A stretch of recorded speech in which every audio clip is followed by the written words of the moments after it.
Olá pessoal, sejam bem-vindos à nossa aula 4 do módulo 2, zeros de funções. Nessa aula a gente vai continuar, vai aprofundar o que a gente viu na aula anterior para a construção de gráficos. Em particular, nós vamos construir gráficos a partir de expressões gerais das funções e não só a partir de valores x e y de coordenadas. Se você não viu a aula passada, recomendo fortemente você dar uma olhadinha, porque tem vários comandos que a gente vai empregar de novo nessa aula. Vai aparecer um card aqui em cima, dá uma olhadinha lá, tá, pessoal? Então vamos à nossa aula agora, pessoal. O que a gente tem por objetivo nessa aula? Eu quero construir um programa em linguagem Python que realiza a construção de gráfico de duas funções, tá? Então a primeira função é a função f de t igual a exponencial, né? Número de Euler 2,71828 elevado a menos t vezes cosseno de 2πt, que vai me dar isso aqui, esse gráfico aqui, tá? Então repara que a exponencial me dá um decaimento da função, ela tem um decaimento, e o cosseno me dá uma oscilação. Tanto assim que a segunda função que a gente tem que desenhar, que é a cosseno de 2πt, ela tem essa oscilação, tá, pessoal? Ela tem, enfim, esses ciclos, né? Só que esses ciclos aqui sofrem uma atenuação quando eu multiplico pela função exponencial com um expoente negativo, tá? Então agora a gente vai colocar a mão na massa de novo.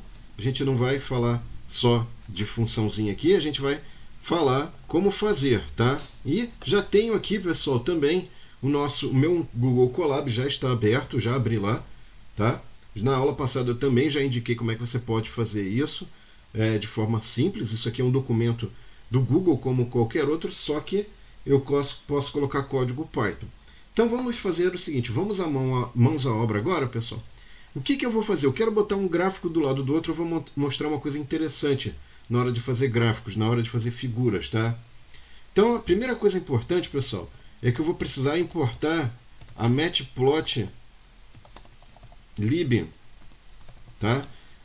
E vou precisar do comando pyplot, só que eu vou usar um apelido chamado plt, tá? Ao invés de ficar toda hora chamando matplotlib.pyplot, eu ponho plt e resolvi a minha vida, tá?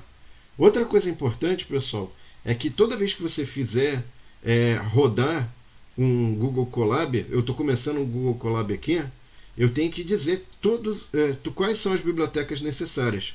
Veja que eu acabei de rodar na aula passada um Google Colab, e esse Google Colab também vai estar na descrição do vídeo, que eu tinha colocado esse import.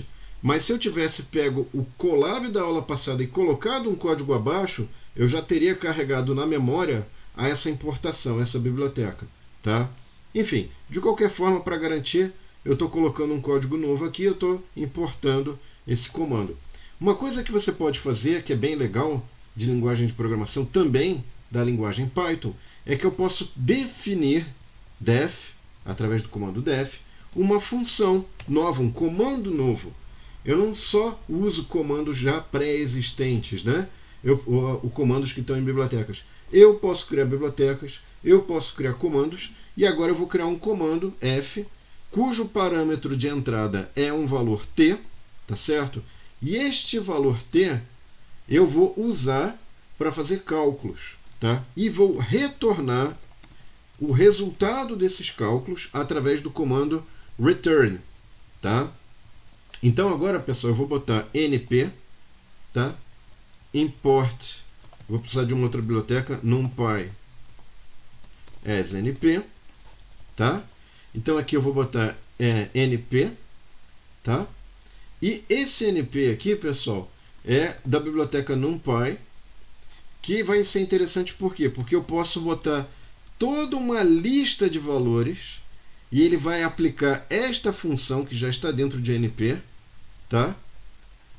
E vai usar todos os valores esta função exponencial, tá?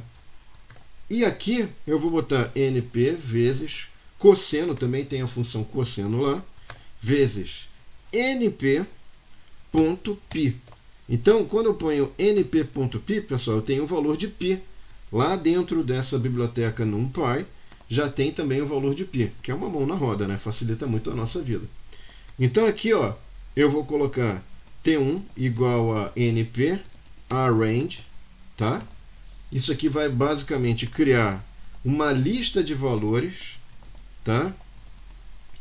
Só que como é que vai ser o processo aqui? O primeiro valor é 0, o último é 5. E ele vai incrementando de 0.1 em 0.1, de 0 até 5. Depois eu vou mostrar agora, então, para vocês verem isso, tá? Vou mostrar aqui, ó, ele está compartilhando, conectando,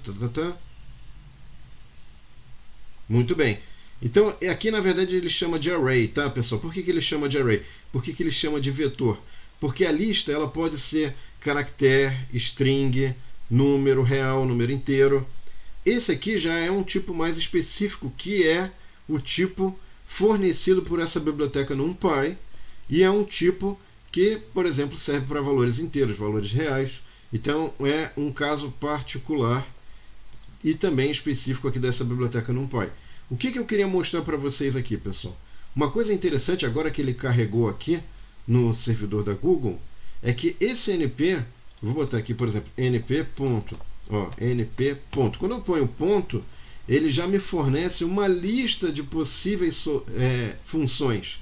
Então tem arco cosseno hiperbólico, arco seno, arco tangente, array, que é o que a gente está usando. Então tá vendo, ó, NP já me aciona não só funções relativas a números, a valores numéricos, mas também a outros tipos de operações mais complicadas, como por exemplo criar o que seria um vetor aí de valores reais, tá?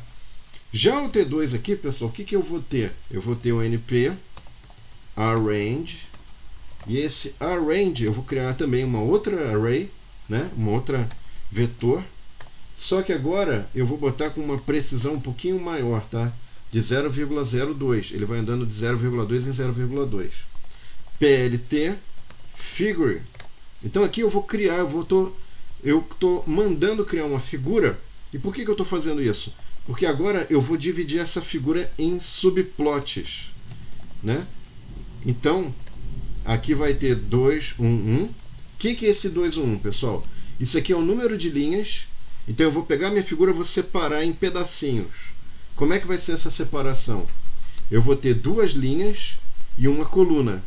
E a primeira figura agora dessa separação, eu vou fazer o seguinte desenho, ó, PLT grid,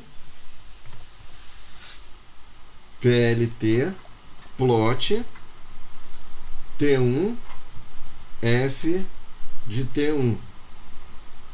Agora eu vou botar B de 0, BO na verdade, que é para botar blue, azul, e bolinha. Vou botar T de 2 e F de T de 2, tá? E agora eu vou colocar então aqui K. Então isso aqui, pessoal, o que eu vou fazer? Eu vou fazer um primeiro pedaço da minha figura. Vai dar esse pedacinho azul, ó. Então repara o seguinte, ó. Aqui que eu fiz aqui, eu coloquei T1, tá? F de T1. E o que foi isso aqui, ó? Esse B de 0 é bolinhas azuis, são os pontos desse gráfico, desse primeiro gráfico aqui, né? Desse primeiro gráfico que apareceu aqui. E o segundo aqui, pessoal, vai ser o que, ó? T2, eu vou usar uma precisão maior e eu vou ligar os pontos, né? Usando K. O que é o K? É a cor preta para fazer desenho, tá? E eu vou usar o F de T2. Repara que aqui, pessoal, ele fez uma chamada à função f que eu defini aqui, que é na verdade o que? Essa expressão, né? Que é exponencial de menos t e cosseno de 2n vezes π, 2π vezes t, tá? E ele aplicou para todos os valores de t que estão dados aqui. Isso aqui é um vetor, né? Tem vários valores aqui. Para todos ele aplicou esse f de t, o que é algo maravilhoso. Ele já fez a conta para todo mundo, né? Aí você fala, poxa, mas acabou? Não, tá quase no finzinho, pessoal. O que a gente vai fazer agora? Tá faltando a segunda parte aqui, tá? Essa segunda parte eu vou fazer o seguinte, ó, PLT, subplot, e agora eu vou fazer o quê? 2, 1, 2, é a segunda figura, é a figura que vem abaixo, tá? PLT, eu vou querer um grid. Eu poderia ter colocado um grid também aqui. Estou colocando nas duas figuras. PLT plot. Aí o que eu vou fazer agora? T2. Só que aí, agora, pessoal, eu poderia fazer o seguinte, ó. Ao invés de criar a função aqui como eu fiz, eu poderia ter usado a função na linha em que eu chamo o gráfico. Não é muito legal essa prática. Você pode fazer, eu estou mostrando que é possível, mas eu prefiro que esteja tudo muito bem definido, muito bem colocado, para você evitar depois, na hora de, enfim, de você modificar o seu programa, isso pode gerar muita confusão, tá? Então é recomendável que, se você está usando uma função, define lá uma função f, uma função g, uma função h, que seja, e chama aqui embaixo isso, tá? Aqui ficou um pouquinho mais confuso, eu acho, mas a ideia é que eu chamo np cosseno 2np.π, ou seja, 2π vezes t2. Então esse aqui ele vai fazer essa segunda funçãozinha aqui, o cosseno de 2πt, tá? Vamos ao desenho. Tá aqui o nosso desenho, pessoal. Saiu bonitinho, saiu tudo certinho, tá? Então, pessoal, eu acho que com isso a gente já tem aí uma super ferramenta para fazer desenhos de funções, muito útil, muito interessante. E para a próxima aula, o que a gente vai fazer? A gente vai aproveitar alguns desenvolvimentos teóricos, alguns teoremas que vão nos ajudar nessa delimitação. Não é só com um gráfico que a gente pode obter os intervalos onde estão as raízes. Existem também resultados matemáticos, teoremas, que podem nos ajudar com isso.